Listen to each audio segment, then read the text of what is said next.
3 set rim Jepun yang paling sesuai untuk kereta 4x4 guys.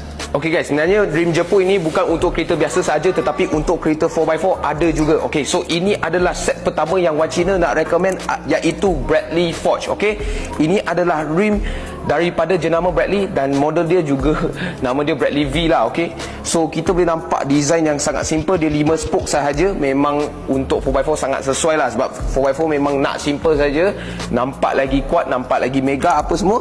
Okey, warna dia adalah hitam kilat, kita pun ada warna ini saja. Rim ini adalah Forge so kualiti memang paling tahan, yang boleh muat muatan berat apa semua memang tak ada masalah lah. Okey, so ini adalah rim pertama yang kita nak recommend.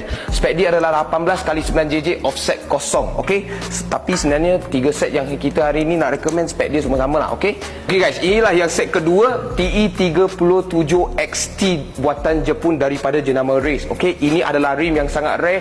Memang kita kalau order 3-4 bulan paling kurang lah baru dia sampai dekat Malaysia ni lah. Tapi hari tu Wan Cina order 1 tahun baru sampai. Okey, ini adalah warna bronze.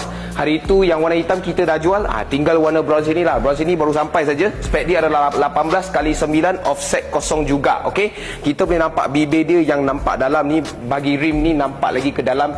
Ada juga orang yang suka bibir besar ni. Okey, so engraving Vogue Racing ada belah tepi sini, dan juga made in Japan dan juga Forge. Okey, so rim dia sama spek macam tadi kita cakap lah. Lepas tu anti-slip semua memang tak ada.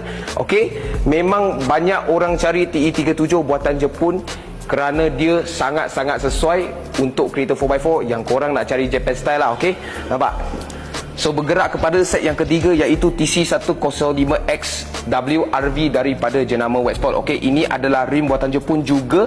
Okey, kalau pasangkan rim ni memang nampak JDM lah, bukan saja JDM dan juga Thailand style. Sebab Thailand style memang semua orang pasang rim ni juga. Dia nak, kalau nak pasang brake caliper yang besar tu memang dia belanja lah, tak ada masalah. Sebab korang boleh nampak lah rim dia agak kosong. Dan juga rim ni ada juga anti slip tau. So kalau nak tambah traction, kalau korang nak main drag race ataupun nak modify bagi kereta 4x4 yang laju-laju gila kan, tak ada masalah. Okey, memang rim ni sangat sesuai.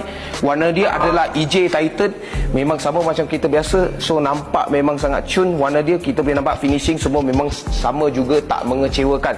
So itu sahaja untuk video kali ni. Kita nak recommend 3 set rim Jepun yang sangat sesuai untuk kereta 4x4 kepada korang.